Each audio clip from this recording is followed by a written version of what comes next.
Hello and welcome back to Far Beyond the World. We will be continuing where we left off. After, you were stabbed. My eyes open up onto the wooden ceiling, a familiar knotted plank just above me. It's clearly nighttime, the room is dark and cold, so very cold. Despite being covered by several blankets, my entire body shivers and I can hear my teeth chattering. The slight discomfort in my side reminds me of what happened. I was stabbed. I reach to where the blade has penetrated my skin, feeling meticulous dressings covering the wound. I wince under my own touch, the spot still sore but surprisingly less so than I expected. A droplet runs across my face all the way from my forehead towards my chin. I'm sweating. Only now I realize I'm a little bit woozy. I feel lightheaded and it almost seems as if I'm on a boat. I try to swallow but I can't, as my throat is completely dry. Rannoch? I attempt to call out, but I only hear a raspy wheeze escape my lips. I struggle to swallow again, looking around the dark room. My eyes lock immediately on a large shadow settled on the coffer in front of the bed. I can't make out what it actually is through my blurry eyes, but the shape fills me with dread. It almost looks like a dark figure sitting there, watching me. Is this another nightmare? Who are you? I demand, but again I can only manage a stifled whisper. Cold sweats dot my body and I feel both freezing and on fire, my eyes burning, forcing me to shut them every few seconds. My muscles ache, but I manage to crawl myself towards the edge of the bed, constantly observing the foreboding shadow on the other side of the room. I need to get out of here.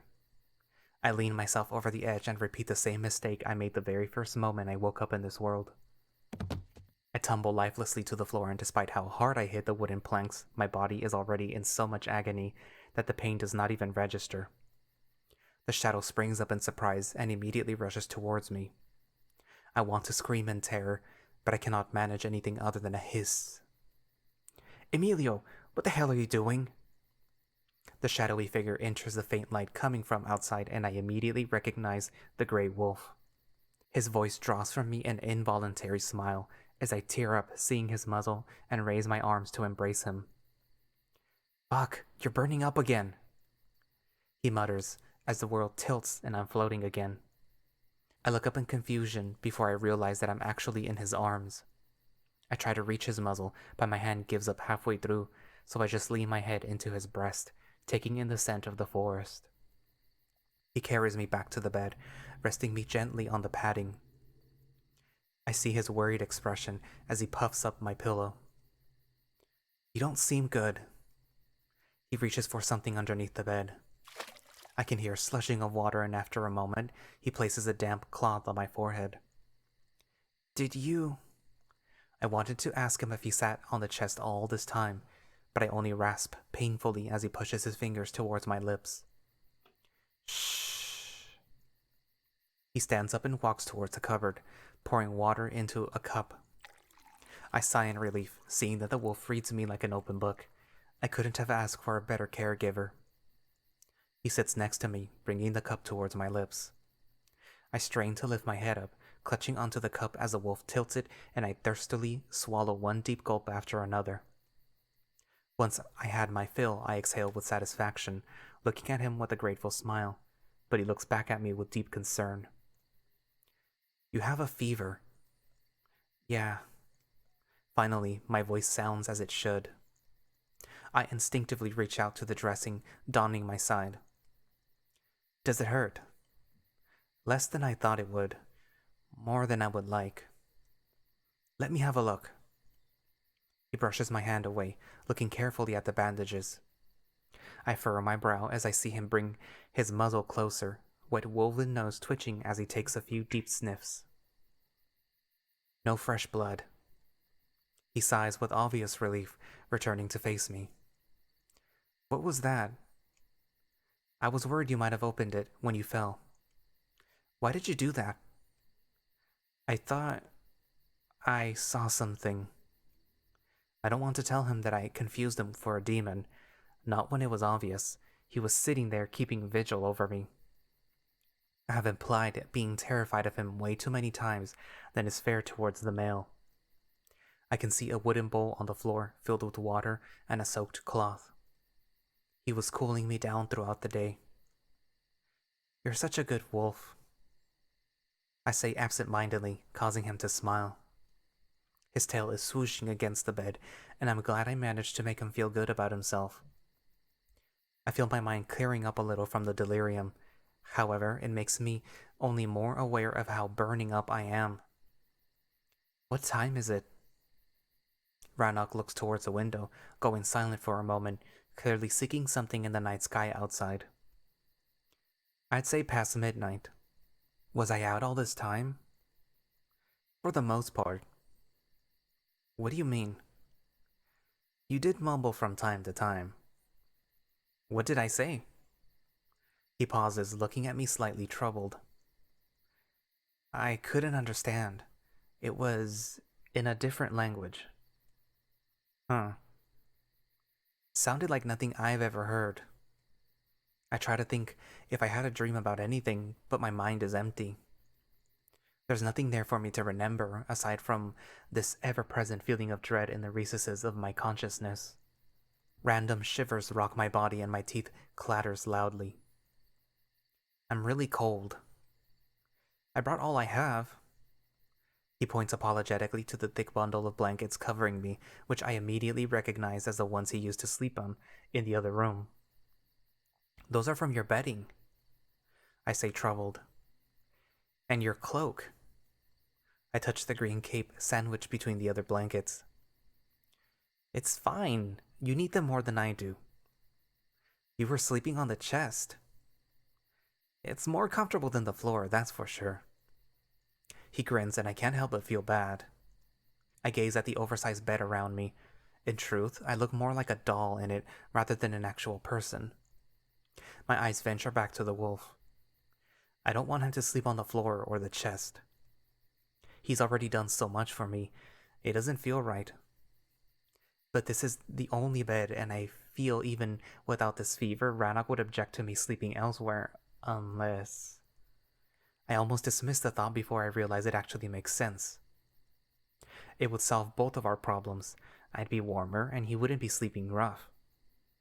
I just need to try not to think about how awkward what I'm about to ask him is. I muster up my courage. Would you... sleep with me? I stumble on the words, realizing how they came across. Thankfully, Rannoch only responds with an amused, huh? The bed is large enough for the both of us, and I would be much, much warmer.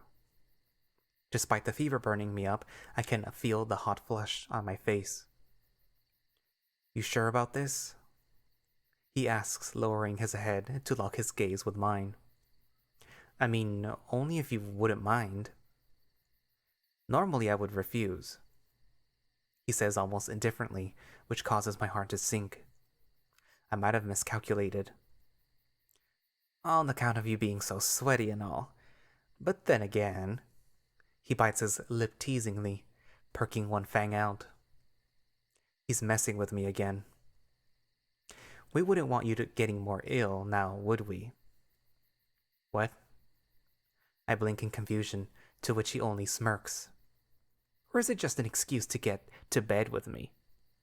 I blink again, absolutely thrown off by his teasing. You dick, I was stabbed. I poke his shoulder jokingly. Well, you seem to be feeling better. Okay, forget what I asked. I huff in feigned annoyance. Hey now! His expression is still slightly mocking, but I can see his ears lower in deference. I was only joking. Well, I wasn't. Now you sleep on the floor for all I care. I scoff teasingly and look away. Rannoch tries to lean into my field of vision, but I only turn further away, causing him to eventually click his tongue. I guess that's only fair. He stands up and splays himself lazily on the wooden panels in front of me. I cannot help but laugh at his antics and roll my eyes. Ugh, you're so annoying. He doesn't move, laying flat on the floor and ignoring me. Eventually, I pat the bed with my hand. His ears twitch at the sound, and he finally looks back at me. Does that mean I get my bed back? He teasingly emphasizes his ownership, which makes me chuckle even more. Yes, I can see through a sigh. In a split second, the wolf leaps to his feet through a spectacular backflip, followed by a dive onto the bed itself, making the mattress jump. I laugh, concealing my amazement at how acrobatic this beast really is. He lays flat at my feet, just idly kicking his hind paws up and down, tails softly wagging in content. I missed you, baby. He croons to his bed. Although it's clearly a joke, I feel even guiltier for not suggesting sharing the bed earlier. You're not going to sleep like that, though, are you? I look at him as his head hangs on one side of the bed while his legs dangle from the other. Yeah, you're right. I was gonna double as a blanket, but I think I might crush you. He takes a deep breath and readjusts his position, laying himself down next to me. It got quite awkward, as I tried not to look at him. I don't think I've shared a bed with a guy before, at least not like this. I almost scoot further away from him, creating more space between us. I thought you wanted me to warm you up. He mutters with a raised brow. I did. I swallow heavily, realizing I didn't quite think this through. What I essentially suggested was for us to snuggle, which in retrospect is very, very weird. Well, aren't you cold? He looks at my arms with quite a focused gaze, causing me to do the same. I am trembling, but at this point I cannot tell if it's my embarrassment or the fever. Here. He extends his paw towards me, grabbing my shoulders and effectively pulling me into an embrace, solving my dilemma for me.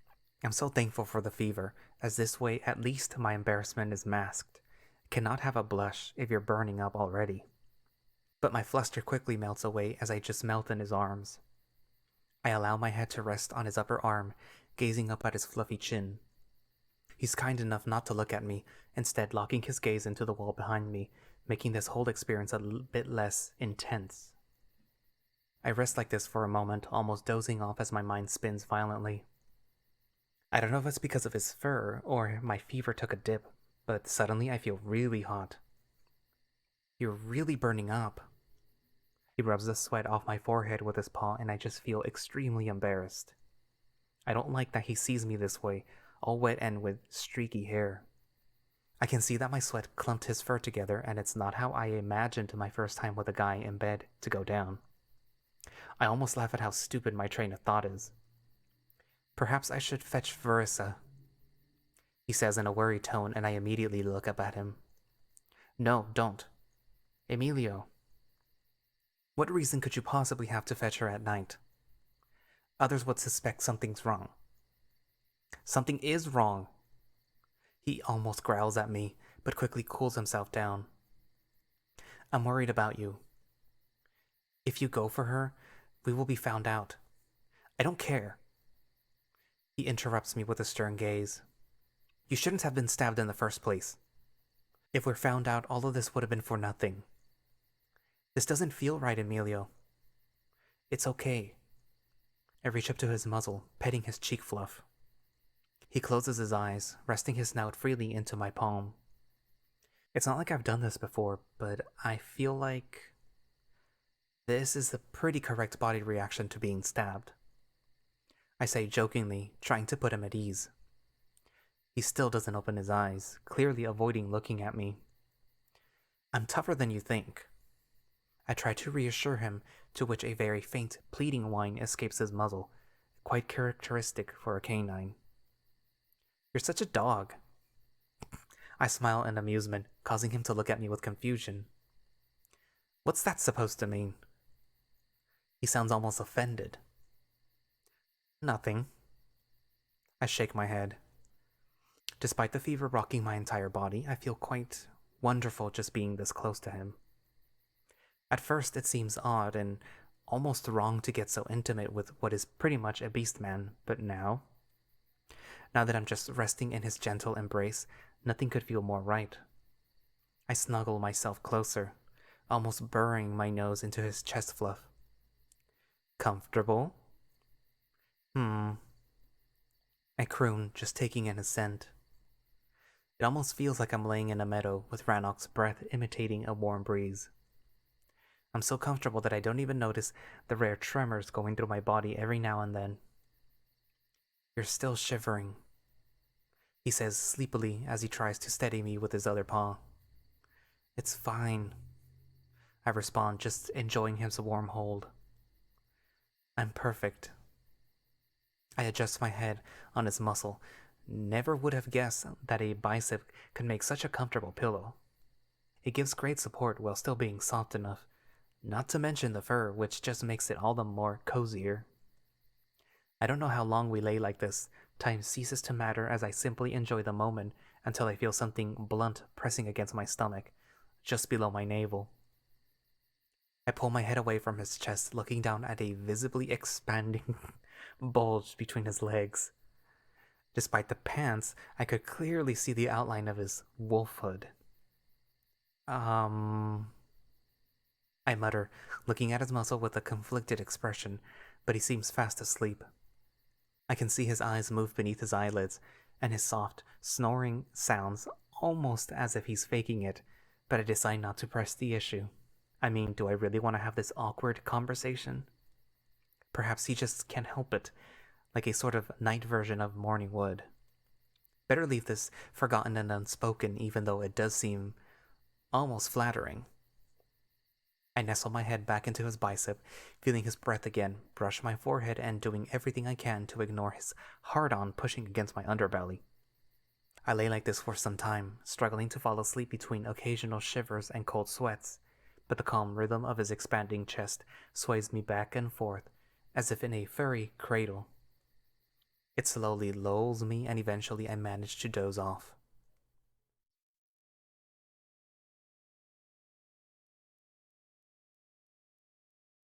I wake up feeling almost glued to the damp bedding and covered in wet fur, my face smothered deep inside of Rannoch's waterlogged neck fur. It's clearly day as the entire room is flooded with bright light. There's not a dry spot on my entire body. I feel as if I took a bath and simply forgot to dry off.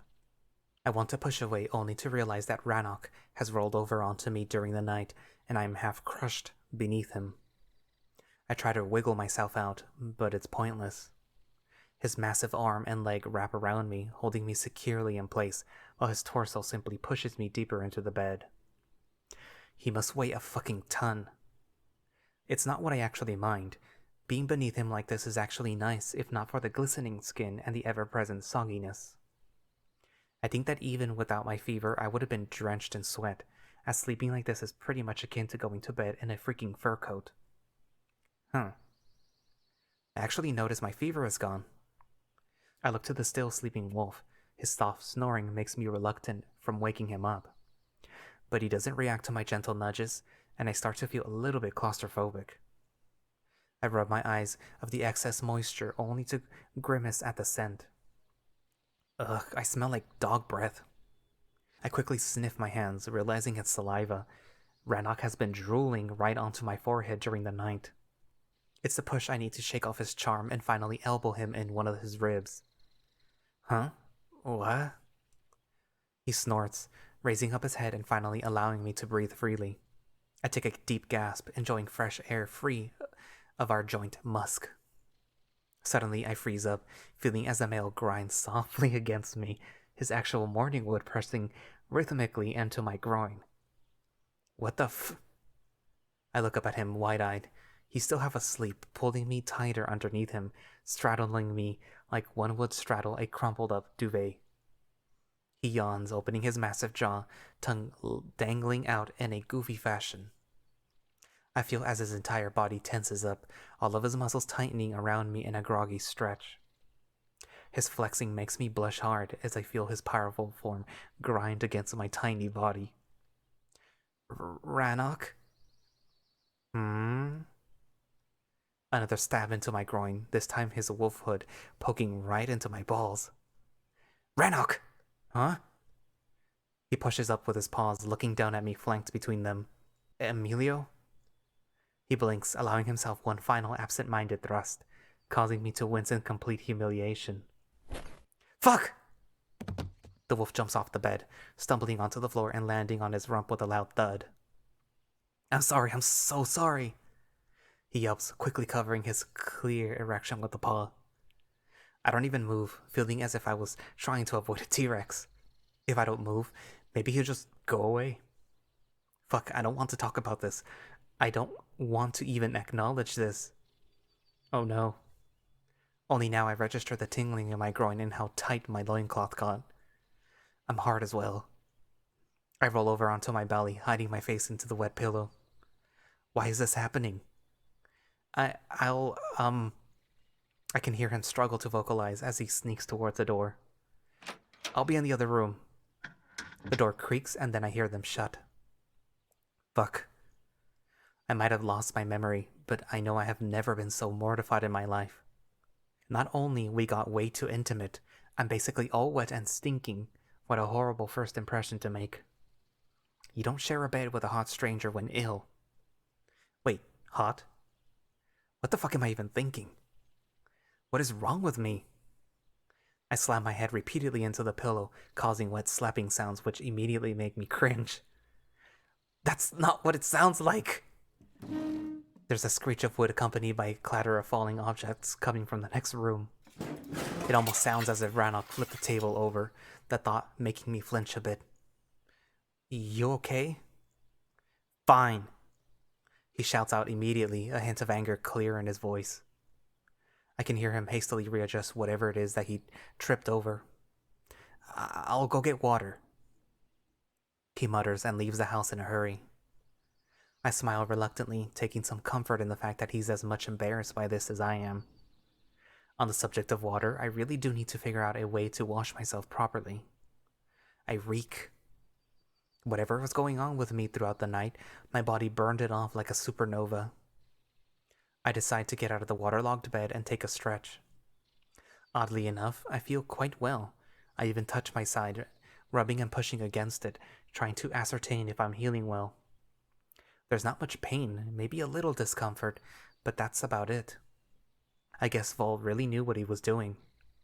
But if the plan hinges on me being gravely wounded, I think I'll have to spice it up a bit. I mean, I might have a wound now, but I still need to sell it as something serious, as it certainly doesn't feel like it. I really hope it won't leave a nasty scar, though. Worst case scenario, I'll have something to remember this misadventure by. The wolf returns to the cabin and I struggle for a while to face him, but eventually I open the doors, separating the rooms. He sits slumped in a chair, looking spooked at me, almost as if surprised to see me at all. I can see his ears go red, as they fold back in discomfort. I'm so taken by his reaction that I completely ignore the fact how flustered I must look myself, my face burning and my mind desperately wanting to just run away and hide.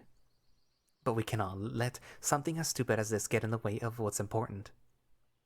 As far as I understand, today is the day I'm finally introduced to the tribe, and as much as I trust that Verissa knows what she's doing, it's still a bit of a gamble. I don't want my potential last moment with Rannoch to be this awkwardness. Hey. I speak through a smile. I want him to know everything's fine between us. I mean, he was sleeping after all. No foul. At least, not the way I look at it. But Rannoch turns his gaze away, his muscle twisting down into a troubled expression, eyes shut tight in discomfort. I approach him slowly, placing my hand on his furry shoulder. You want some breakfast? I'm sorry. He interrupts me, brushing off my hand and avoiding eye contact. You must feel pretty disgusted. Me? I basically drenched you in my sweat. If anyone should be You know what I mean. He looks at me sternly and I cut the act. I do, but I don't mind. I answer without thinking, causing his ears to perk up. He didn't expect that answer, that's clear in his shocked expression. It was kinda funny. I try to laugh it off and not dwell on the subject. I'm not like that. He gives me another serious look. Like what? I don't want you to think I'm defective. There's that word again. He says it with a hint of disgust in his voice and I pull away. My body moves on its own, taking a few steps back. I almost feel like I swallowed a stone. Why would you say something like that? I sound hurt because for whatever reason it hurts to hear him say it. But he doesn't look at me locking his gaze back into the distance. Eventually, he breaks the silence. How's your wound? Oh, it's fine. Doesn't even hurt that much. Good. I'll go back to the bedroom so you can properly wash up, he mutters, standing up and walking past me. Seems he has moved on from our little accident, but not in a direction I expected or wanted. I guess I should keep my defect to myself then. No point risking losing a guardian over it. His sudden cold demeanor feels like a punch into my gut, and I get incredibly angry. Just a plaything. So that's it? He's making me feel special and safe, being incredibly intimate, feeling me up and flirting just to call it defective? What the fuck? I want to shout out at him in anger, but I manage to rein myself in. My mood suddenly shifted in an extreme for little to no reason. It's been happening a lot lately. I feel like I'm not entirely in control of my own emotions. I need to keep my wits about it. I don't want to come across as hysterical. It's just adrenaline. I woke up here in this fucking small cabin, forced to interact with that stranger. Stressful situations, dependence, and proximity. There's nothing more to it. I'm just being silly. I sigh in resignation as he closes the door behind him. I approach the cupboard where the bowl rests, and I begin to clean myself up, inch by inch. This doesn't seem very hygienic, though, as I'm covered in sweat. Plain water won't do. I need some soap. I call out in an annoyance, still rattled by our exchange. Does this look like a palace to you? He snorts cheekily, but there's no hint of malice in his words. I really stink. I need to wash properly. Use the ash. Ash? I scoff at the closed door, knowing full well he stands right behind them. This is the most absurd thing I've heard in a while. I look back to the hearth, where next to it stands a bucket filled with soot. I approach it with hands resting on my hips, looking at it dumbfounded. What am I supposed to do with it? Use a damp cloth to rub it into your skin, then wash it off. I sigh, rolling my eyes.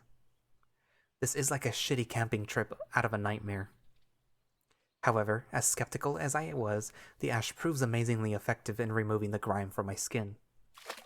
In truth, it makes me feel almost as if I wash myself with a bar of soap, leaving my skin silky and smooth without a trace of sweaty oil. It even got rid of the musky smell, leaving behind a subtle, earthy aroma. You always learn. I take full advantage of the privacy granted me by Rannoch and wash my entire body. I am reluctant at first to use the ash on my hair, but at the same time, nothing can be worse than how sticky and smelly they are. And again, to my surprise, they feel rather great after washing up. Once I'm done, I dry myself off. Where do you have fresh towel thingies you tie around your, There should be some in the cupboard. I open the top drawer to find a bundle of loincloth there, and reverse engineering the way it's supposed to be fashioned to my body. Once I'm satisfied with my handiwork, I approach the door and knock, letting him know it's okay to enter. I brush the loincloth idly, straightening it out with a chuckle. I feel like Mowgli. Wait, what? Who the fuck is Mowgli? Good. Now, if you'll excuse me, I need to get myself new water. Yeah, of course. I let him pass and return to the bedroom. He's still cold and distant, and it doesn't sit well with me, but I don't want to press it further. I close the door behind, looking at the bed, which is now stripped of the linen and blankets. Rannoch took them off and bundled them together in the corner of the floor. I guess sleeping in that swamp was not really an option anymore. Once I'm allowed to show myself in public, I will help do the wash-up. It's the least I can do. I approach the window to look at the woods outside. It's a beautiful day and the singing birds lift up my spirit. However, I quickly frown, taking a deep sniff of the forest air. It reminds me so much of him that I don't think I'll ever be able to go out camping again without getting sad or pining over that stupid wolf. I'm going to wash now. Don't enter. I hear him call from the kitchen. Okay. I lean into the ledge, just watching the wind gently ruffle the woodland canopy. I really hope Verissa will sort out this mess today. I need to get out of this room. A shadow moves in the bushes and I immediately duck. I look up from underneath the ledge, but I cannot see anyone out there. Perhaps it was a wild animal. As bizarre as it sounds, what sort of animal would wander near a village full of sapient wolves? I finally straighten up, looking back at the woods in front of me, only to freeze up. There's a small wolf child looking right at me. A gray pup. Fuck.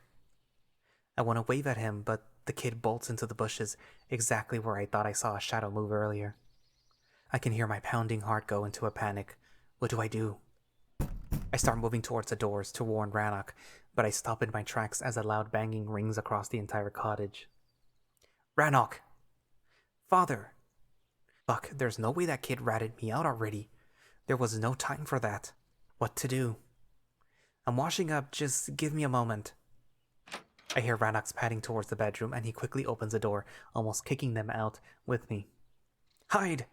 He whispers, but all I can do is stare at his naked groin, looking directly at what he was poking me with just a few moments ago. Now! He emphasizes the urgency through a soft growl, and I finally snap out of my trance. I look around the room in panic.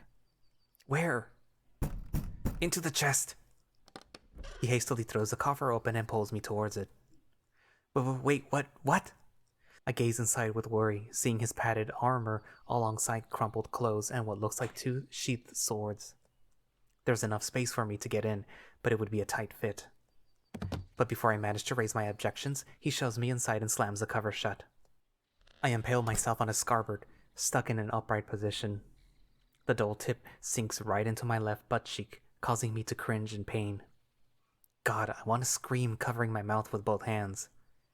It feels as if my muscles got split in half, but I maintain iron grip on my vocals. I stabilize my breathing, pushing the sheath away with annoyance and listening to the conversation in the other room. Open the damn door! Alright, let me get my pants on. Why aren't you fully dressed? It's almost noon. I overslept. It's unlike you. You missed the morning patrol. I had to send the pack without you. I'm stuck in an awkward squat, pushing my chest deep into my knees. I cannot sit down, as I would send another wave of pain from my still throbbing butt. My legs go numb, and I wonder how long I'll be able to stay cooped up like this. I'm sorry, I had a lot on my mind. So I've heard. People say you've been meeting up with Volgar and Verissa quite often during my absence. Care to enlighten me what it is that you 3 had to discuss in secret? Nothing. Tano seems to believe you were sneaking food into your home. I heard the bedroom door open as the wolves walk in, and for a moment I considered trying to catch a glimpse through the small crack, but I know better. Fuck, I forgot about that meat Vol brought me the other night. It's still on the dresser, completely in the open. It seems he wasn't wrong. Of course, the old male noticed it. Fuck, I'm so stupid. Smells like a wet dog in here. It almost smells like one inside the chest. Most of his clothes here reek of Rannoch's sweat. He must be treating it like a laundry basket, his musk virtually enveloping me. I hold my breath as the steps approach where the clump of bedding lays on the floor. Were you ill? Is that the reason why you didn't go hunting with me? You can tell me, son. I might be your chief, but I am first and foremost your father. I was feeling a bit under the weather, but Verissa took care of it. As for the food, if that's the case, it doesn't matter. The older wolf interrupts him. What matters is that you are fine now. I can hear the wolves embrace, the father patting his son hard on the back, drawing an amused grunt from the younger male. It's an almost tender moment. The chief might be stern, but seems genuinely concerned with his son. Why have you dismissed Trist? Did he offend you somehow, or was he simply too lazy? No, none of that. It's just a small cabin, and having him around all the time was getting a bit tiresome. God, get on with it. My legs begin to cramp up. You could always move back to the villa. I never understood why you insisted on building this hovel. Wait, did Rannoch build this house? How much more impressive can this guy get? I'm of age. Moving out was expected of me. And I don't want to give Tano any more reasons to. Let me worry about Tano. That name again. Right. Get ready. Verissa called a meeting. Did she? Rannoch voices my own surprise. Indeed. Did she? Funny, she forgot to let us know about it. Come to think of it, she didn't even check on us in the morning. I was burning up the entire night. What if I was in no condition to be paraded around? Finish up washing and join us near the fire. I stay there a few more moments to make sure the older male finally left. Once I hear the outer door close, I burst out of the chest like a jack-in-the-box, grabbing my butt and trying to massage the sore spot. The Grey Wolf enters, relief clearly painted across his muzzle. That was close. Too close. Yeah, quite. I try to get out of the chest as Rannoch approaches me to lend his paw. I'm glad to see his gentlemanly side again, hoping the abruptness and coldness he showed earlier was just that. A show. Good thing we slept together, you're pretty much covered in my own scent. Otherwise, he'd sniff you out. I'm washed, remember? If I'm covered in your scent, it's because you forced me to hide with your dirty laundry. He looks at me with a bemused expression as I keep kneading my butt cheek. What is it? You kinda impaled me on your sheath. The wolf snorts, barely containing a laugh. What? I wasn't anywhere near your rear. He grins teasingly, but I didn't quite get the joke. I know that. I meant your sword thingy. You pushed me right onto it. I point to the scabbard inside the chest. Oh. Why? What did you think I meant? I thought you were talking about a different kind of sheath. He winks and I furrow my brow. I don't get it. Never mind. He shakes his head with a hearty laugh. Although I'm oblivious as to what he means, I get that there is some sort of innuendo there. I'm glad, though. I prefer him taking this morning's incident in stride than getting all serious again and talk about being broken.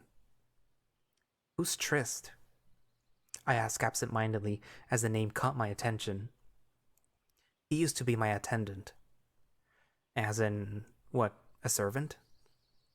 Kinda. No wonder you got rid of him. This house is filthy.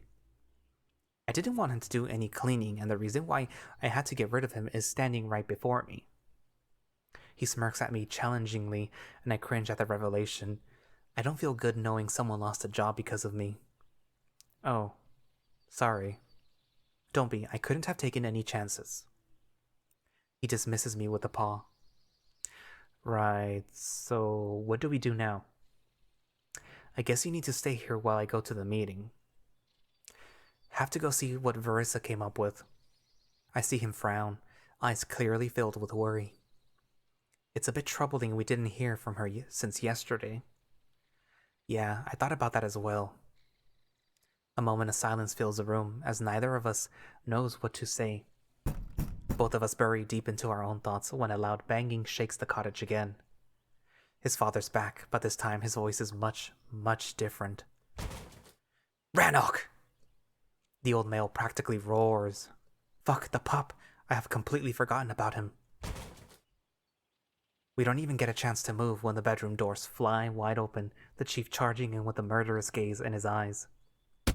He immediately locks on me, and within a blink of an eye, I'm already pinned to the wall, large, clawed paw clenching around my throat. Father! I wince, my eyes shut, as a massive dark gray muzzle twists in a vicious snarl just an inch from me. What in the name of the moon have you done? The older male growls, causing me to shiver. Father, let me explain. Rannoch tries to intervene, but his father swats him away with a single paw, almost as if the Grey Wolf weighed nothing. What possible explanation can you have for sheltering this mongrel? Rannoch tries to get up, but two other wolves rush into the room, pinning him down to the floor. The Grey Wolf is forced to kneel there, his arms twisted backwards by the very rough guards. He's looking at us with desperation. The chief lifts me off the floor, and I begin to feel the neck breaking weight of my entire lower body. I gasp loudly, struggling for air. Father, stop! Rannoch's voice becomes more frantic, mixed between yelping and growling. Get that idiot out of here. I'll deal with this intruder. No! I can see the wolves lifting Rannoch up. That's when he shoulder charges one of them into the cupboard, pulling himself free of their hold. Within a second, he closes the distance between us, but as he's about to wrestle with his father, a large shadow throws him to the ground. The chief lifts me up off the floor, and I begin to feel the neck-breaking weight of my entire lower body. I gasp loudly, struggling for air. "Father, stop!" Rannoch's voice becomes more frantic, mixed between yelping and growling. "Get that idiot out of here. I'll deal with this intruder." "No!" I can see the wolves lifting Rannoch up. That's when he shoulder charges one of them into the cupboard, pulling himself free of their hold. Within a second, he closes the distance between us, but as he's about to wrestle with his father, a large shadow throws him to the ground. It was the other guard, who now pins Rannoch and pushes his muzzle into the floor. The room fills with the sound of struggle. Growls and huffs send me into a panic. My mind stirs, however, as I hear the metallic clink of a sword. I can see the chief point his blade right beneath my ribcage.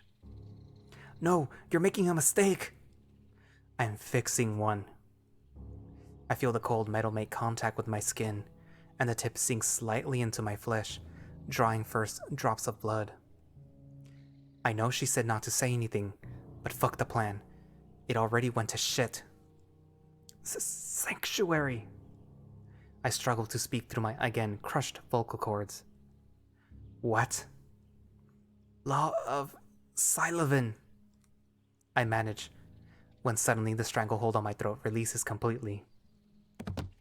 I drop to my knees, coughing and rasping for air while the chief stumbles back in a mix of confusion and terror. He looks as if he's seen a ghost, a reaction so familiar at this point that it doesn't faze me. I just try to catch my breath, locking gaze with Rannoch, who's still being pinned to the wooden floor. The male guards above him are rougher than they need to be, as if Wolf stopped struggling the moment I was released. How is it speaking our language? Verissa. I rasp, trying to give Rannoch a cue to save whatever he can from our little secret. He only knows those few words. Verissa taught him in case he was found prematurely. The older wolf regards his son with utter horror in his eyes. Verissa knows about this? It wasn't me she was treating. It was a human. He's wounded. Have you both lost your damn minds? The chief looks at the bandage around my side, and it makes me aware that something's not quite right. I feel warmth there as I touch the dressing. It's wet. I lift my hand up to my face to see my entire palm tainted red. His wound opened up. The gray wolf pleads, but the chief looks at me with disdain, not a hint of empathy in his eyes. I hear rushed padding from the other room, and I sigh in relief as Verissa runs in. Chief! The older wolf flinches at her voice and turns to face her, his expression showing clear contempt. I guess we kinda threw her under the bus with me talking. Care to explain? I wanted to tell you during the meeting. I think you should have told me the moment I came back from the hunt. Put my son in the stockades. He nods to the guards who force Rannoch back onto his feet, while the chief points at me. And I want that thing executed for trespassing and speaking our tongue. No! No! The chief stumbles back in surprise at their unison and determination. As your shaman, it is my duty to advise against this. It is our law. This human is here because the spirits willed it, and Rannoch only obeyed. The older male scoffs. What are you talking about? Please, stay your paw for just a moment. She utters softly, slowly circling around the chief and moving herself closer to me with each step. Let us hold the meeting as intended and allow me to explain everything. Then, you are free to decide whether to execute the human or imprison Rannoch. If you refuse, however, you'll have to kill me first, as I promise the human's safety. She finally stands in front of me, shielding me with her own body. And I intend to keep it. The older male huffs angrily, glaring at me and then his son. What are you playing at? You think you have some sort of upper hand here, just because you're a shaman? You're not even that, a novice at best, that I could replace without a second thought. The female is oddly calm, allowing a moment of silence to fall over the room. Fine, but I won't budge, and if anyone tries to touch the human, you'll have to find a new shaman all the same. Because I'll die before I let anything happen to him. She stands defiantly in front of me, and I can see Rannoch's eyes gloss at her determination. The Grey Wolf resounds my own gratitude. Everyone knows the humans here. Hal saw him. Rannoch compromised the safety of our people, and now you're betraying them by siding with that thing? We did what the spirits willed us to do. The female protests sternly. She approaches the chief slowly, stopping just inches from him. She leans into his ear, whispering quietly enough so that the other wolves won't hear. I know you don't want to throw away Rannoch's future. I can fix this. The tribe won't like this. The tribe has to obey the will of our ancestors. Verissa pulls back, raising her voice so that all could hear her. Besides, the human is untouchable. Yesterday, when I tended to his wounds, I took a piece of cloth dipped in his blood and burned it at the altar. He's now under the protection of our ancestors. You did what? The older male snarls in complete outrage, his clawed paws almost inching to grab her, but she doesn't even flinch. Whatever Verissa did seems drastic, as the chief barely contains his rage. She did mention she needed to do 2 things to get this sorted. Stabbing was one. I guess the altar thing was the other. I did everything according to the guidance I received. As long as the human remains within the village, any wolf who does him any harm renounces his tribe and our ancestors. The older wolf looks at her with a mixture of anger and disbelief, while the guards gaze between each other and me. The chief finally takes a deep breath and sheaths his sword. By Aluna, I hope you know what you're doing. Release him. The older male wolf waves his paw at the guards, who let Rannoch go. I can swear he was about to rush towards me, but composes himself at the last second, realizing all eyes are on him. His wound. Verissa turns to regard me and approaches slowly. She kneels next to me, touching the bloody dressing and pressing down on it slightly. I wince as it stings a little, but there's not much pain.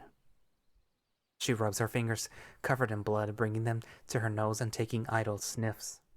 It's fine, it'll clog itself in a moment, she states, returning to face the others and rubbing her paw into a bundled linen on the floor.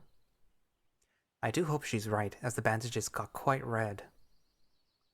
One of you has to stay here and keep an eye on the mongrel. Do not let him out of your sight. If he tries anything, do what you must short of killing him. Verissa stops, looking back at the guards. No, the human is not to be harmed under any circumstances. Unless either of you don't mind being banished. The guards look frantically between each other, and they gaze at the chief, who sighs in annoyance. Fine, I'm sure you can overpower that whelp without any serious injury if it comes to that. He'll be good. He's very cooperative. The chief glances at me and then gives Rannoch a stern look. More than can be said about you. With that, they leave the room.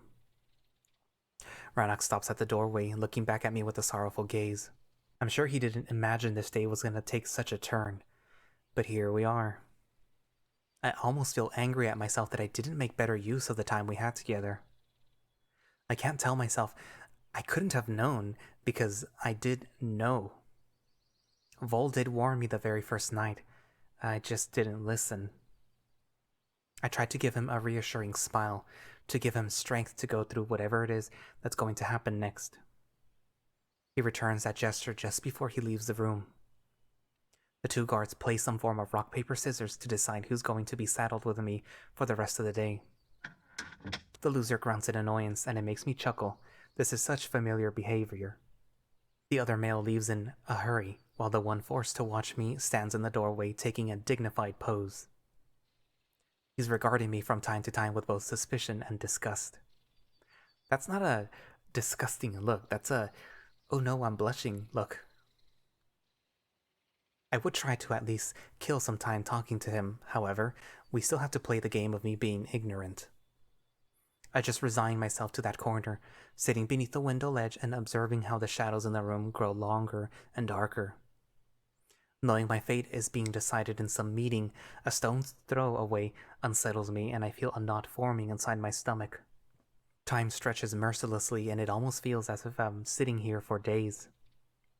The guard rarely moves, just standing there and looking at me every now and then. He seems both curious and troubled by me, and it's the only form of entertainment I have. Each time I lock my gaze at him for much longer than he deems appropriate, he issues a warning growl. It's not hard to understand it, as "Stop staring at me." Eventually the yellow light gives way to orange and finally blue tints. Day turns to night, and the meeting seems to be still ongoing, which doesn't fill me with confidence.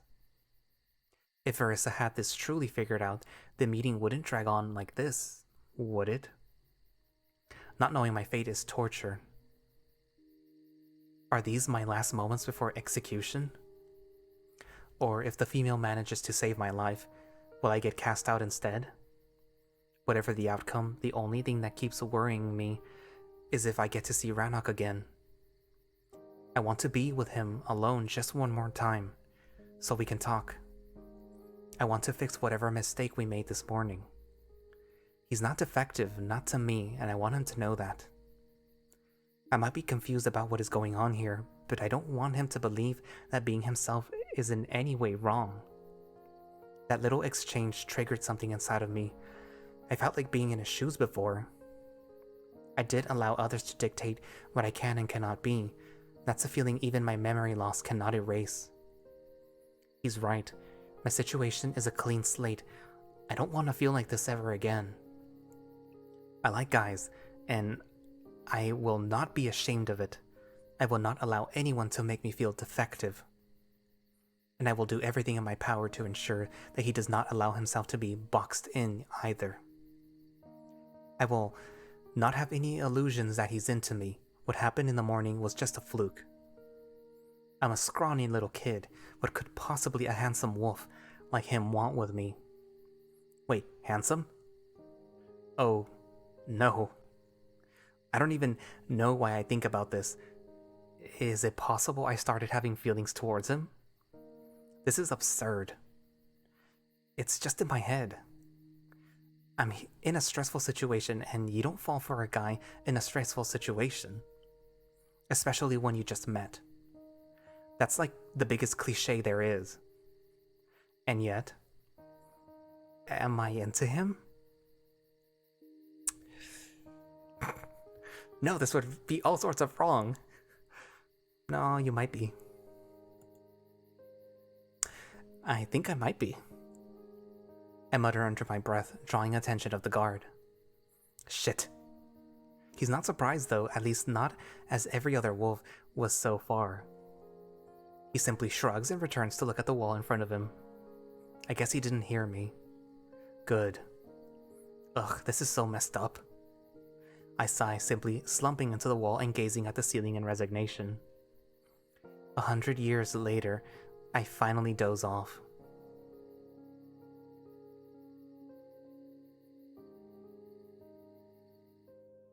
Gentle patting on my shoulder stirs me from my sleep, and I can hear a muffled voice break through the veil. Emilio? Huh? What? I open my eyes sleepily, blinking to adjust my vision. The grey wolf squats in front of me with a gentle smile. Without thinking, I throw myself into his arms, tipping him over. He lands on his butt with an amused oof, embracing me tightly. I can sense that my reaction surprised him, but from the swooshing of his tail, it assures me that I did it in a good way. I rub my head against his neck fluff, just taking in his scent. I didn't think it was possible to miss someone so much. Suddenly, I remember the other wolf keeping watch over me, pulling away from Rannoch in order to avoid making a scene. As the wolf readjusts himself, I notice that we're in fact alone. Where's the guard? He's gone now. The wolf smiles at me.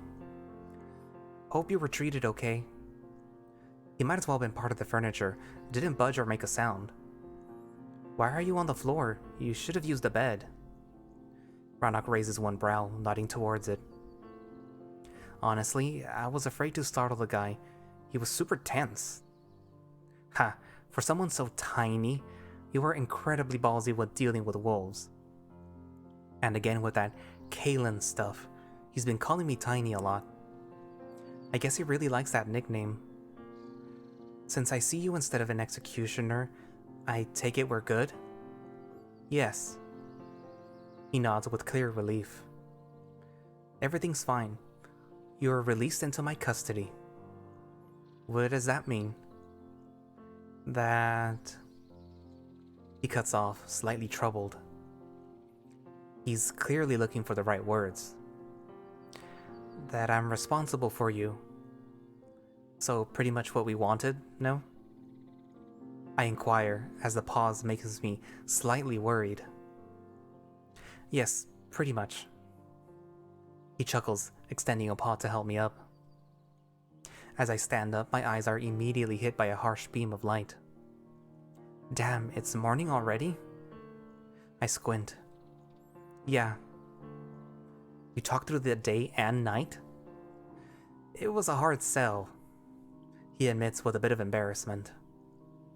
I told you my people are rather set in their ways. Also, Verissa is questioned a lot due to her age. Many of the elders don't trust her ability to speak with the spirits. And then you have the elders. They like to talk. So that's why it's called the Howl. I propose cheekily and he suppresses an idle laughter. I swear my father was getting pretty fed up halfway through the meeting. No wonder, if I started at noon, you'd probably much spend 18 hours arguing. Yeah, and it got pretty heated. My father's position... He pauses, as if not sure whether he should elaborate or not, forcing me to pry. The wolf sighs, reaching up towards the shoulder pad. It's a long story, and for another time. Just know that there are things the elders like to bring up against him.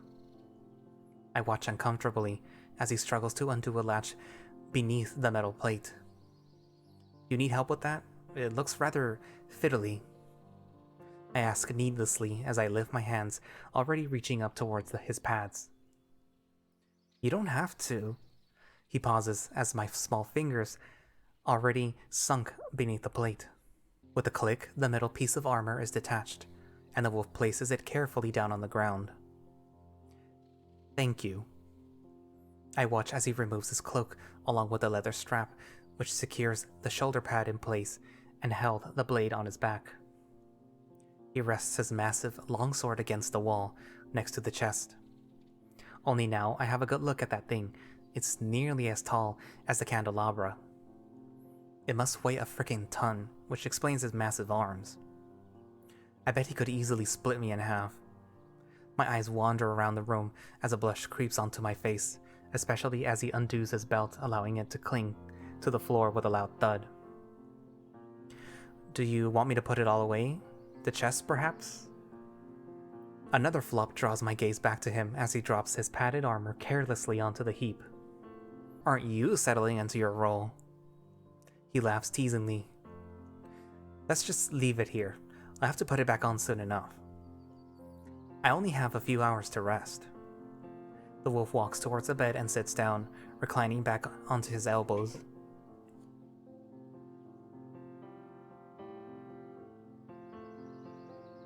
I follow and take the spot next to him.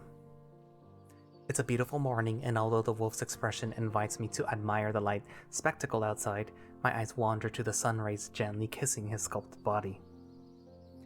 It almost seems like the light redefines his musculature, making it even more pronounced than before. I shake my head slightly, trying to regain my train of thought. What is wrong with me? So, we're dealing with a distrusted shaman and a questioned leader. I think out loud, reflecting on our own conversation, as it did not exactly put me at ease.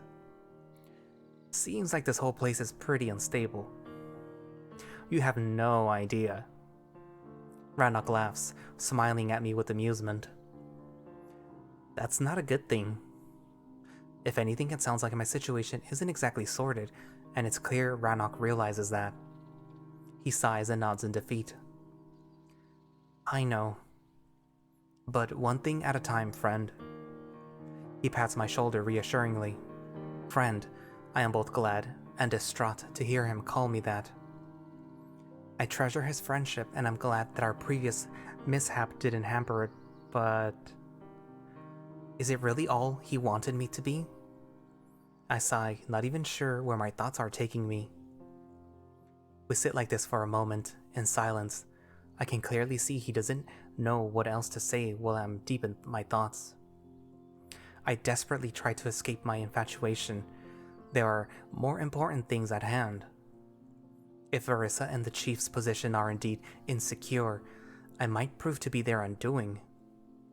For whatever reason, I feel like I have unwittingly become a pawn in a game I won't even get to play, but I'm getting ahead of myself. With the chief's apparent fury, and now the entire tribe's attention on me, I just need to focus on surviving until the next day. I slump a little, realizing that this whole mess unfolded the way it did due to my own carelessness. I'm sorry I allowed myself to be seen like that. I did ask you to stay out of sight. He nods with a slight smile. You did, and I fucked up. It's just, there was so much going on. Relax, it wasn't your fault. That little shit should have stayed away. He always sneaks around my house, but I thought he learned his lesson after last time. I caught him outside my windows. I could hear a stifled growl brewing deep inside his throat, which makes me wonder about the pup. Rannoch doesn't seem to like him very much. Who is he? He's my younger brother. Well, half-brother anyway. The wolf rolls his eyes in annoyance. Ever since I moved out from the villa, he snoops around. He probably just misses you. I propose, as I find it rather harsh towards the child, even if he did put our lives in danger. Rannoch simply closes his eyes and releases an exasperated sigh. That's neither here nor there. I'm not his damn den mother. I assume that's some sort of village nanny. I can see he's clearly annoyed, so I allow him a moment to calm down before I continue my questioning. What's his name? He doesn't have one. He hasn't earned it yet. Well, you have to call him something. I chuckle. Yeah, a pup call of sorts. It's like a nickname, usually derived from the pup's behavior or physique. His is Howl. As you can guess, he wouldn't shut up when he was born, although if you ask me, he should have been called Snitch. Don't be like that, he's just a kid. I smile awkwardly. A very nosy and annoying one, that's for sure. Seeing him so grumpy and serious almost demands a tease. As if you were a well-behaved pup. I laugh him off. With your tendency to seek out trouble, I'd say it runs in the family. I wonder what's your pup name? I chuckle, and I can see his eyes widen in shock. But only for a moment, as he quickly narrows his eyes, grumbling. Well, you can continue to wonder. Come on, are you seriously not going to tell me? It's a grave insult to use a pup call towards an adult wolf. He states in a serious tone. Once we stake a claim to our name tree, our pup name is meant to be forgotten. Seriously, your people need to learn to relax a bit. All this posturing is a little over the top. I laugh him off, but his expression doesn't soften, and I think I found another sore spot. It's not posturing. If you pup name a wolf, he is honor-bound to challenge you to a duel to prove his mantle. Do people duel over misnaming? It's not a trifle, it's deadly serious. He scolds me. Yeah, so far with your people, everything is. By using a pup name, you're basically questioning the wolf's worth. The only way to restore honor is through combat, often to the death. Yeah, why am I surprised? If you kill over a name tree, why would you misnaming be any different? The wolf issues a long huff, giving me a mixture of hurt and patronizing gaze. Look, Emilio, I understand you're a human, and I don't know anything about your culture, but I'm sure I'd find half of your practices objectionable to say the least. He states defiantly, causing me to blink.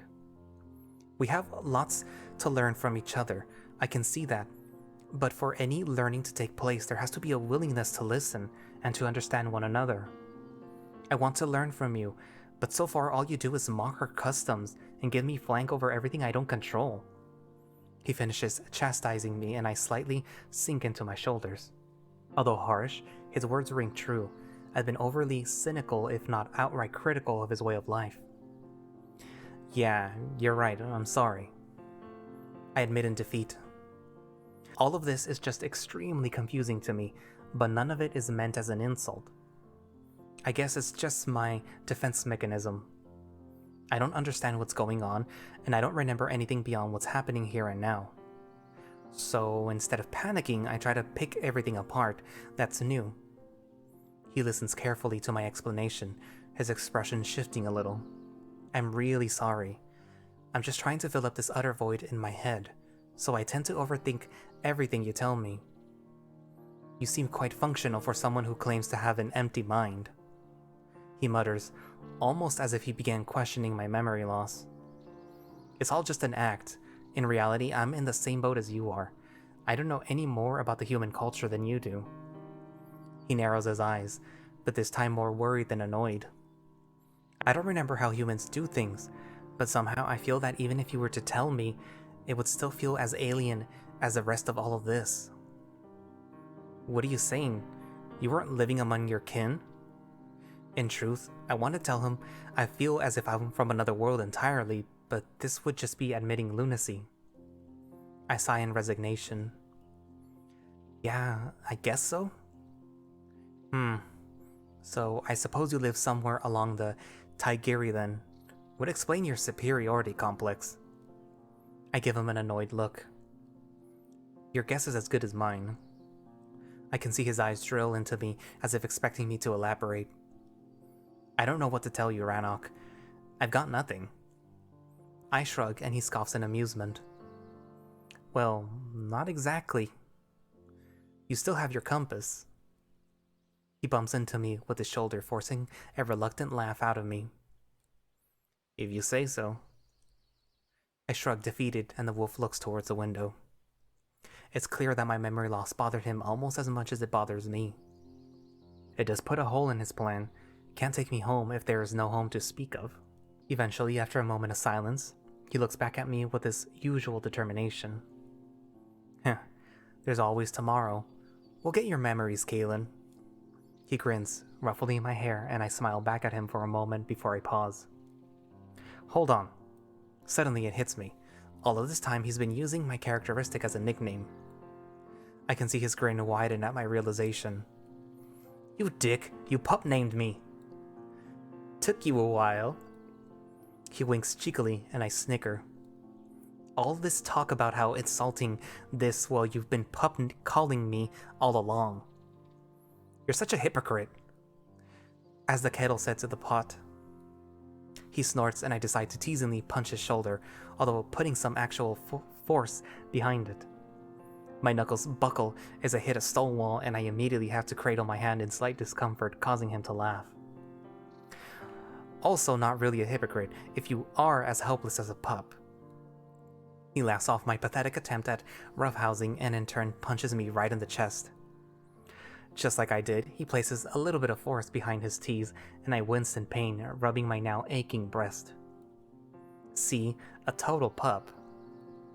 He snorts while I keep rubbing the sore spot with feigned annoyance when I notice his eyes dart to my side with a worried expression.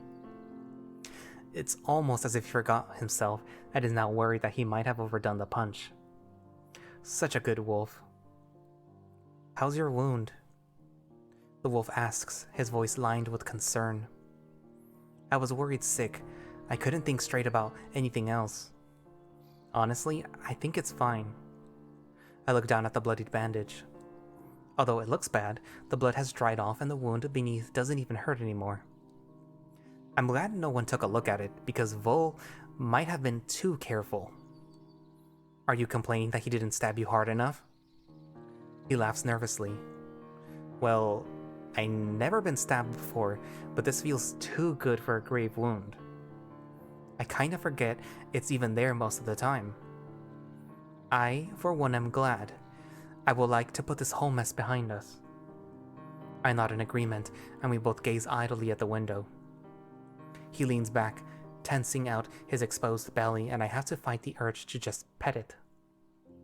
I don't understand my bizarre attraction to him. It feels very sudden. He's charming, right? But it's not typical of me to get lost in a guy like this. Or is it? After all, I did lose all my memory, but I'd like to think I wasn't this easy to wrap around a finger. Still, something about this wolf is different. He's quirky, a bit forward, and too full of himself, but at the same time, extremely vulnerable. I think he let himself be boxed up his entire life, and our little mishap proved it best. I can feel a blush slowly creep onto my face as I'm reminded that I actually wanted to talk about. He's not alone. Even if we were just friends, I want him to know that I understand what he's going through. Rannoch? He looks at me with a soft smile. I wanted to tell you something, but I don't know how. You seem to have a pretty good grasp of our language. He smirks. It's not that. I struggle. This is much harder to do than I thought. He just looks at me with a smirk, raising one brow and a teasing expression. Damn, he knows how to disarm me. It's about yesterday morning. I finally spill out, looking away at the window. Oh, I would rather not talk about that. His voice takes on a more serious tone. I swallow heavily, not wanting to leave the matter unresolved. I just want you to know that I don't... Oh, fuck.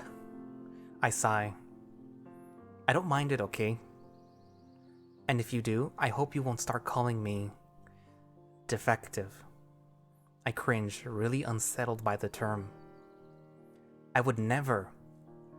Good, because I don't think it's right, and I don't think anyone should feel wrong or broken just because they... like guys. I finish, not even looking at him. I can't believe I just said it, but I am glad I did. It had to be said. I hear the wolf readjust himself as he turns to face me with an expression full of disbelief. Wait a moment, you like males? Fuck. It's hard to force myself to face him, but I have to look into his eyes, otherwise, what was the point in bringing all of this up? To my surprise, his expression is kind and a little bit expectant. I could almost see a light lit up above his head. I hope we can still be friends. Of course we can. He scoffs at me, as if it was never a question, and I'm glad to hear it. But... uh-oh. I'm not like you. He grimaces with embarrassment. I really do like females. Oh. I freeze, looking at the window. In truth, I just want to jump out of it. Besides, you're rather small, and the wrong species, no? He cuts me off with a chuckle, almost as if trying to save me from embarrassment. I laugh nervously. Huh, yeah. Don't worry about it. It doesn't change anything between us. Of course it does. I just made a fool of myself. Fuck. I guess I've seen too many stories to think this would work out the way I thought it would. But I guess it's for the best, and I really don't feel in control of my emotions, and I'm shifting from one extreme to the other. I'm so dumb. Why would I even think of romance in my current situation? You okay? You got pretty quiet. I hope you're not taking my rejection too hard. He winks at me in a clear jest. Rejection? You should be so lucky. Who said I was interested? I punch his arm teasingly, nervous laughter escaping my lips. Whatever you say, Tiny. He chuckles and plops down onto the bed. Now, I don't know about you, but I really need to get some sleep. He makes an exaggerated yawn, his tongue coiling up inside his maw like a snake. Would you close the shutters? Sure. I walk towards the window, allowing the wolf to splay himself out when I suddenly stop in my tracks. Wait, you have fucking shutters and you're only mentioning them now? Yeah. Why? This whole mess could have been avoided if they were close to begin with. Maybe, but aside from looking suspicious to others, being locked in a dark room could freak you out even more than this whole thing already did. He shrugs through another protracted yawn. I chuckle, looking at his open jaw, his tongue dangling out in such a goofy fashion. He finally closes his muzzle with a loud smack. You were on the verge of a heart attack anyway. I shake my head with a sigh, deciding to simply drop the issue. Carefully, I relocate the clutter onto the floor. Once the ledge is cleared, I open up the window and for the first time, lean out of it freely. The fresh air feels wonderful on my skin, and this little taste of the outside world only makes me want more. The forest is alive and buzzing with activity. I can hear the gentle rustle of leaves accompanied by the chirping of birds. There's even a pair of squirrels chasing each other across the canopy, jumping from one branch to the other. Maybe we'll get to go out sometime later. I would really love that. A hike through the woods seems like a dream come true. This place looks like it's from a fairy tale. But for the time being, I'll just follow Rannoch's lead. I put us in danger one time too many, on a silly whim. I decide to simply grab the shutters and close them, allowing the dark to claim the bedroom. Since I'm no longer a secret, I leave the window open, allowing the much-needed forest air to flow freely into the otherwise dank room. Sorry I left you without any provisions. You must be... He interrupts, issuing another prolonged yawn. Starved. Brought you some food. It's in the kitchen. The wolf mutters and I smile, seeing him pretty much half asleep already. Don't you worry about me. You just rest. I go into the kitchen and find a linen bundled onto the table. I sit down, slowly unwrapping it to reveal thick slices of roasted ham and some forest fruits. The ham smells wonderful, causing my mouth to water with its smoky aroma. But it's the berries that pique my attention. They're glistening with morning dew and look extremely ripe. I select one large blackberry and eat it. It immediately bursts with a sweet tang at the slightest touch of my tongue, bringing a smile to my face.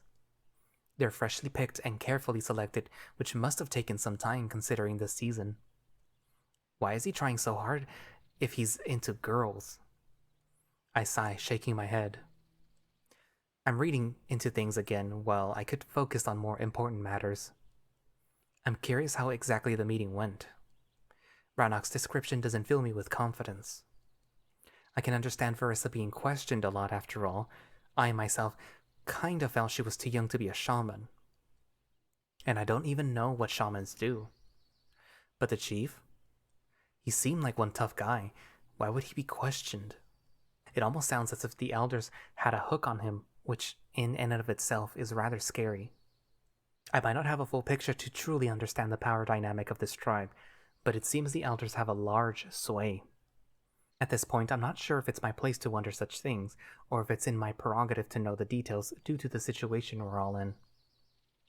I simply pick up a piece of ham and bite it. It's luscious, and the oaky aroma just makes me feel warm inside.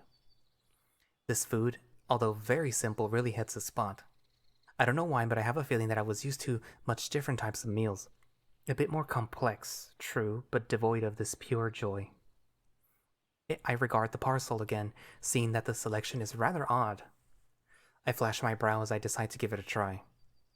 I eat another berry while chewing on a slice of ham, and to my surprise, the combination works. The sweet and savory blend into an unexpected, delicious way. The wolf sure knows how to please me. I look back towards the bedroom, and an involuntary smile creeps on my face as I admire Rannoch's musculature. Even lazily splayed out onto the bed, he looks extremely attractive.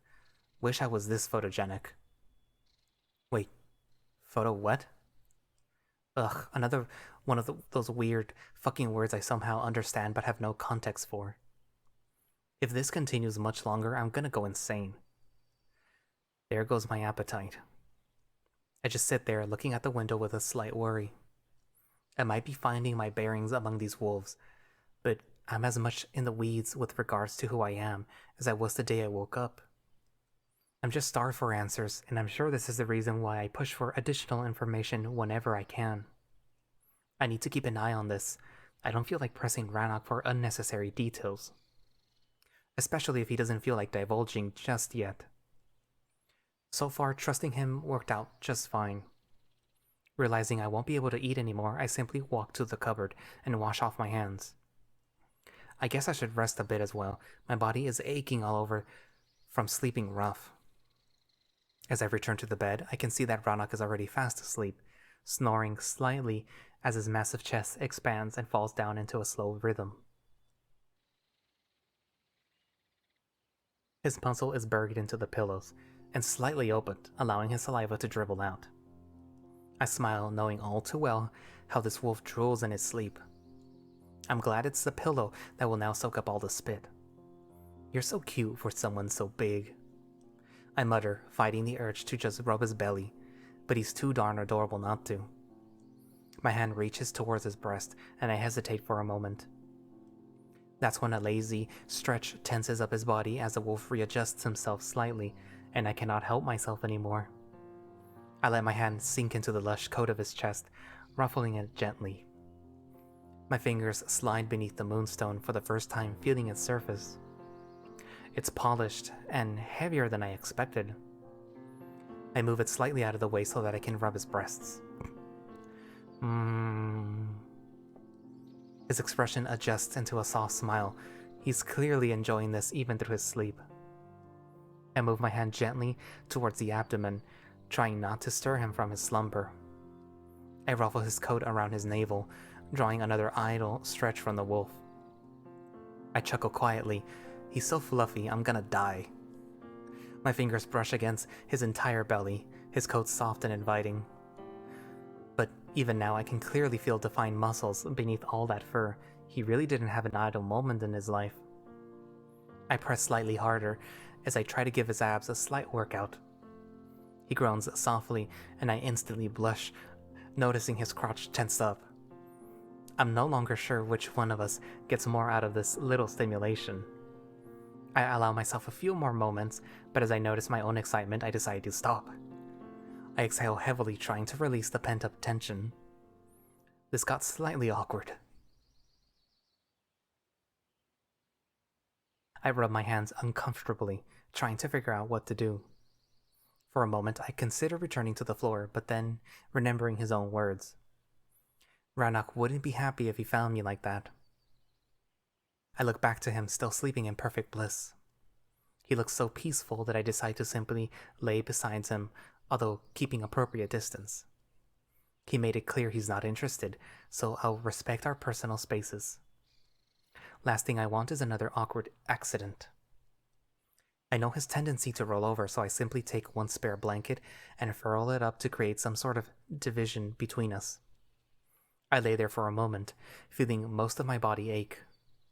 Sleeping on the floor was not good for me, so the soft bed accompanied by the rhythmic breathing quickly puts me to sleep. But we don't get to sleep long, as Rannoch gets up after just a few hours.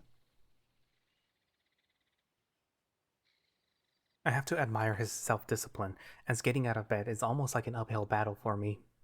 What's this all about? Rannoch points to the makeshift barricade as he rubs his eyes. I thought it would prevent, I wince uncomfortably. Oh. The wolf mutters sheepishly. Oh!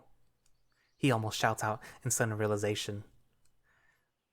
I can return to sleep in the kitchen if you like. He proposes nonchalantly. This time, I'm the one shouting out in panic. No, no, no, no, no, no, no, no. That is the last thing I want you to do. Well, this makes things a bit weird, though. He gazes reluctantly at the rolled-up blanket. After what you said, I just didn't want to... I try to explain myself, but he cuts me off. Don't worry about it. That was a one-time fluke. He laughs. I simply never went to sleep like that before. Effectively snuggled up to someone. It was just to keep you warm, remember? The wolf winks and gets up. It'll never happen again. It's gonna happen quite a bit more. Yeah. I mumble, looking as he approaches the window and opens the shutters. He stretches out as the light floods the room again. I watch as he goes into the whole routine of exercises, touching his toes and arching himself backwards. It's quite embarrassing to just sit there, but it would be even more so to join him and make a fool out of myself. I'm stiff like a plank, especially after sleeping rough. I have to run some errands today.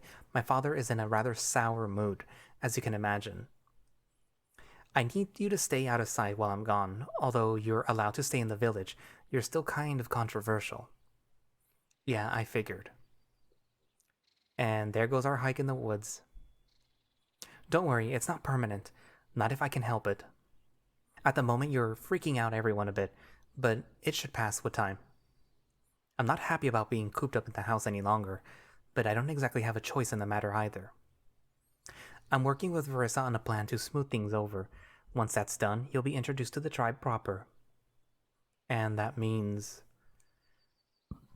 Let's worry about it when we get there. He snorts, rubbing his nose. It's another non-answer. As usual, I should start getting used to those by now. He walks away into the kitchen and I decide to follow him. We take turns with the water bowl, and during washing up I realize my teeth feel rather coarse and my breath is not what I would like it to be. Do you guys clean your teeth at all, perhaps with a brush or some paste? I swear, that theory about you being a lost human noble begins to check out on a near regular basis. The male laughs, approaching me with a teasing smirk. He presents me with a little birch twig, its flesh young and juicy. Grind the end with your teeth, and then use the bristles to clean. He demonstrates, gnawing on an imaginary twig. I shrug, no longer questioning the Renaissance fair I'm living through. In truth, it's actually all quite interesting. The twig has a rather pleasant, fresh flavor, almost citrusy in fact, and to my surprise, it's quite effective to what I'm supposed to do. Once I'm done, I rinse my mouth and look at Rannoch, who approaches me with a smile. He randomly puffs into my face, his breath smelling incredibly fresh and pepperminty. That's when he hands me a small bushel of fresh peppermint. Chew on it, and you'll be set. He winks. I take a few leaves and put them into my mouth. I flash my brow in amusement. It's not that bad. Seeing that there isn't anything into which I could spit out the mushed leaves, I simply swallow them. I mean, it's just peppermint. Rannoch scrambles around the house frantically, collecting different bits and pieces of his gear. I join the wolf in the bedroom, resting against the doorframe and watching him as he hastily combs his neck fur. It's hard to stifle the chuckle, both at his sorry attempts at taming his fluff and the fact he's using the very same weapon I tried to fend off Vulgar. You need any help with that? Would you really? He sounds almost pleading. Sure, why not? I approach the wolf, who passes me the comb with a slight embarrassment in his eyes. I'm a bit in a hurry, so this will be a great help. Don't worry about it. I snicker, sinking the comb into his lush neck. At first, I'm worried that there will be some tangles to struggle with. I wouldn't want to pull too hard, as not to cause pain, however his fur is well kept. You'll think you'll take long? I ask while running the comb through the back of his head to the base of his shoulders. The sounds of the fur against the comb is almost as satisfying as the brushing itself. I hope not, but you never know. Father wants me to deal with a few things. The idea of staying here alone is just as novel as it is slightly distressing. For some reason, I almost feel vulnerable when he's not around. What things? I'd rather not discuss that now. He sounds troubled, and although it does pique my curiosity, I decide not to pry. Rannoch's made good on coming forward with information at the right time before. I don't have a reason to distrust him. He groans softly, closing his eyes as I continue to groom him. Truth be told, brushing him feels rather nice, and I can see he's enjoying it as well, as his tail begins to swish energetically. Right, that'll have to do. He smiles, running a paw through his fluff. Thanks. No problem. I shrug. Honestly, I don't think I did much at all, as his fur was tidy to begin with. I'll try to come back as soon as I'm able. Verissa should check on you later, to change your dressing. Before you go, I would need to use the facilities. The wolf blinks. The facilities? What are you talking about? Oh no, he's making me spell it out to him. I really hate that I have to announce my toilet breaks. It's really awkward. I need to water the bushes? Oh! He finally exclaims in understanding, quickly looking at the kitchen door. Just use one of the buckets in the other room. Now I'm the one who blinks. You can't be serious. Are you telling me that you're doing your business in a bucket? What? No. Then what made you suggest me doing it? Well, I assume you just needed to pee, but if it's the number 2, then I... No, it's not the number 2. I interrupt him, completely mortified about this entire conversation.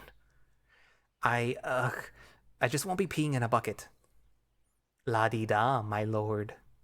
He gets up, genuflecting in a mocking fashion. If your highness wants to do his business outside, you have to go through the window. He nods towards a ledge, and I sigh in mild annoyance. Oh, you've got to be kidding me. Well, I'm meant to keep you out of sight, which is part of the whole deal here. Using the front door isn't an option. He snickers, bumping my shoulder teasingly. Ugh, fine, but I don't think you'll fit through. Good thing you're tiny then. I give him an annoyed stare, grumbling under my breath. I will find out your pup name if it is the last thing I do. Sure you will. He laughs, walking towards the kitchen. I'm pretty sure Volgar would probably tell you if you ask. Or Verissa. I'll meet you on the other side. I shake my head and approach the sill, slowly pulling myself onto the ledge. Once I'm up, I look around for any sign of the wolf. It takes him a while to walk around the house, but once he arrives, he extends his paw, helping me down from the ledge, all the while smiling as I clumsily clamber over. This is ridiculous. The wolf gives 2 quick glances in both directions, ensuring no one's around his house. Right. If it's just a leak, you can simply go over here. He points to the side and I look around in confusion. What? Here, against the wall. I'm not pissing on your house. I huff defiantly at the suggestion. What does it matter? I don't care and the house won't mind. I stand still, not even acknowledging it. Duh, are you a shy peer? Is that it? He asks mockingly. I'm not a shy peer. Well then, prove it. A challenging smirk stretches across his muzzle, and my mouth opens wide. What? Here, I'll show you how it's done. He snickers and turns to the side, slowly undoing his pants. I quickly throw my gaze into the distance, shielding my eyes with a hand. No, don't show me anything! The wolf only chuckles as I hear a stream splash against the wall. Ugh, dude! I mutter in annoyance, walking some distance away from him. Ha ha ha, you are a shy peer. And you're a shameless one. He knows how to make me feel uncomfortable, that's for sure. Eventually, he joins me, still tidying up his pants.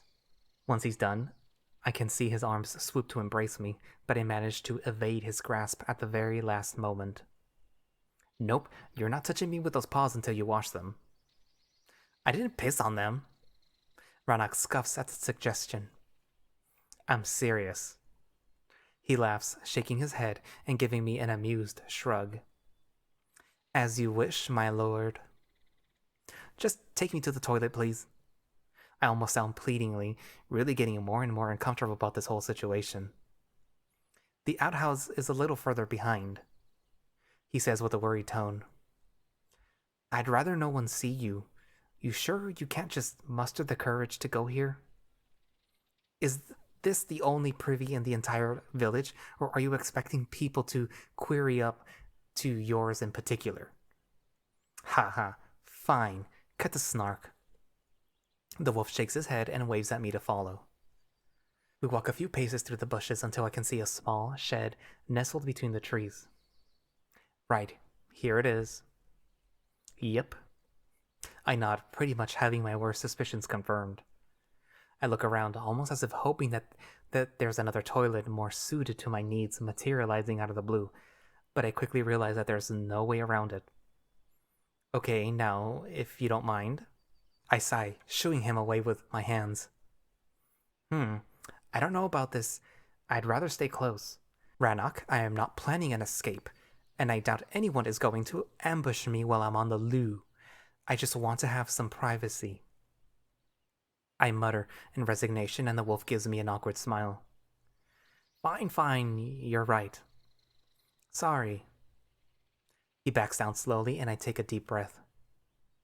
This is going to be the least favorite part of my entire misadventure.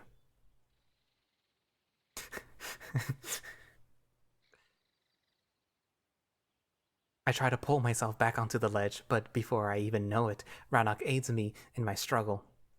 My eyes widen as his massive paw cups my butt, allowing the wolf to push me upwards. Did he just feel me up? I dart my gaze backwards towards him only to catch a glimpse of his cheeky expression as he rushes off into the distance. Stay put! His mocking command reaches me, and I shake my head in amusement. Scampering through the windows feels so odd, but also kind of fun. There's something inherently childish about it, as if I'm a naughty kid having a forbidden sleepover at a friend's house.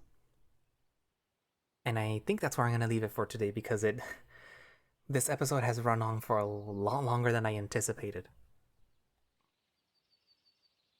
So yeah. We met the chief, and we got found out. And we almost died, yet again. But thankfully, Verissa came to our aid. Yet again. And it seems that we're healing well, thankfully. And, well, I guess that's it for today.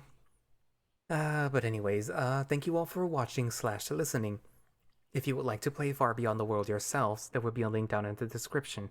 If you would like to support the creator yourself, there will be a link down for their Patreon. If you would like to follow the creator, there will be a link down for their Twitter. And I guess I will see you guys later. Bye-bye.